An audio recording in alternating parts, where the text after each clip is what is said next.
Dana desa diduga mengalir ke KKB. Rekening 3 kampung di Papua Barat diblokir. Monokwari, Kompas.com, Kapolda Papua Barat, Irjen Daniel Tahimonang Salitonga membenarkan informasi mengenai adanya permintaan pemblokiran rekening dana desa 3 kampung di Teluk Bintuni, Papua Barat. Penyebabnya diduga ada dana desa yang mengalir dari beberapa kepala kampung kepada kelompok kriminal bersenjata KKB di Teluk Bintuni. Permintaan itu dibuat oleh Kapolres Teluk Bintuni dan dituangkan dalam surat berisi permohonan pemblokiran rekening 3 kampung di distrik Moskona Barat dan Moskona Selatan. Kapolda Papua Barat menjelaskan pihaknya meminta adanya evaluasi terhadap dugaan dana desa yang mengalir ke KKB. Sementara saya minta beberapa tempat dilakukan evaluasi.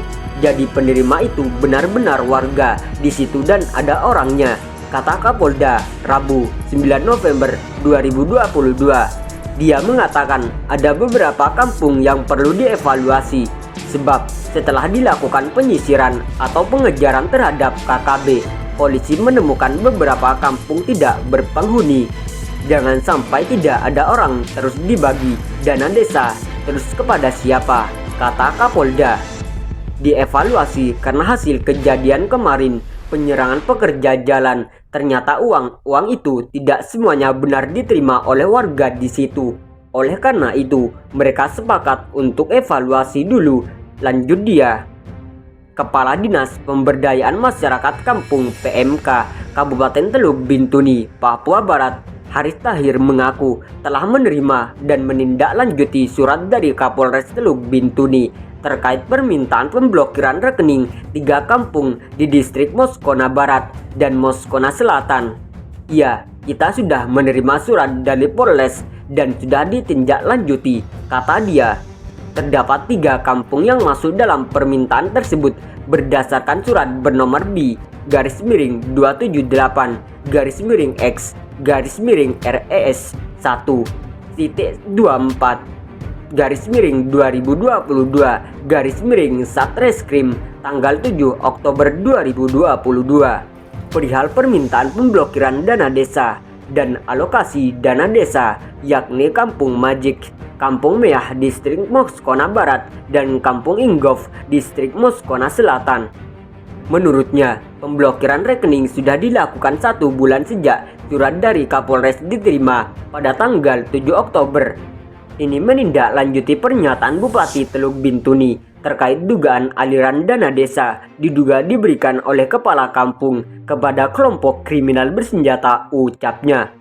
Meski demikian, Tahir mengaku bahwa pemblokiran rekening itu tidak termasuk gaji. Gaji kan hak mereka, kepala kampung, makanya kami minta pemblokiran kecuali gaji, katanya.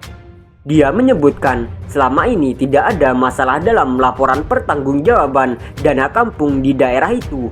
Selama ini laporan pertanggungjawaban dana kampung tidak ada masalah, hanya saja permintaan pemblokiran itu kan dari aparat penegak hukum.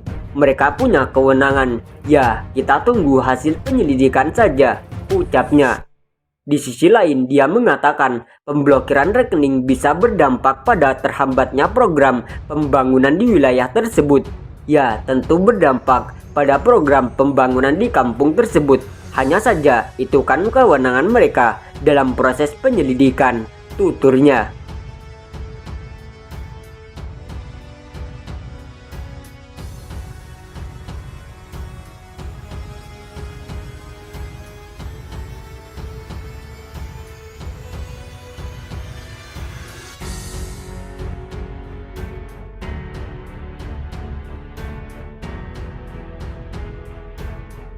Markas Pusat UPM hancur, digempur 26 prajurit TNI.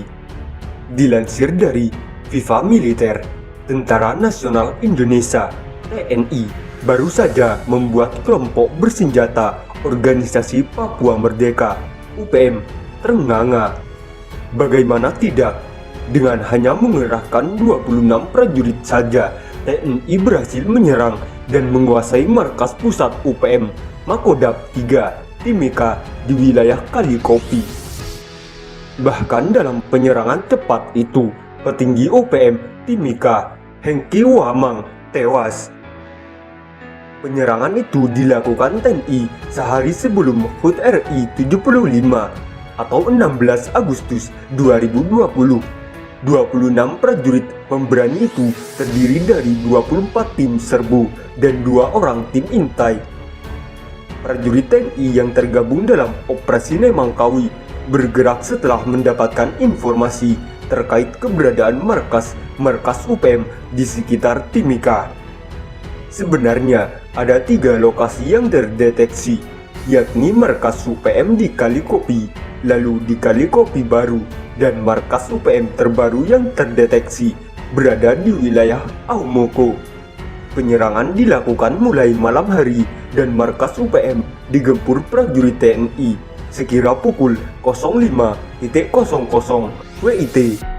Dengan cepat prajurit TNI berhasil menguasai markas itu, melumpuhkan Hengki karena melakukan perlawanan bersenjata.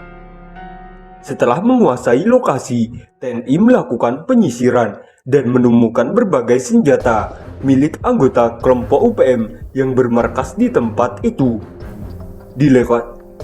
Di lokasi ditemukan 1 pistol Dritcho, 1 pistol rakitan, 1 senjata laras panjang Rakita, 300 lebih amunisi berbagai ukuran, 6 magazin masing-masing, 3 SS, 1 M16, dan 1 AK, serta 3 bendera UPM. Perlu diketahui, Hengki Wamang bukan orang sembarangan di tubuh UPM.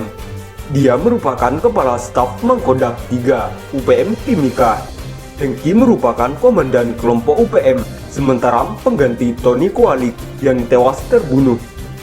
Hengki merupakan orang yang memimpin, merencanakan, dan menyerang aset-aset PT Freeport Indonesia di Timika.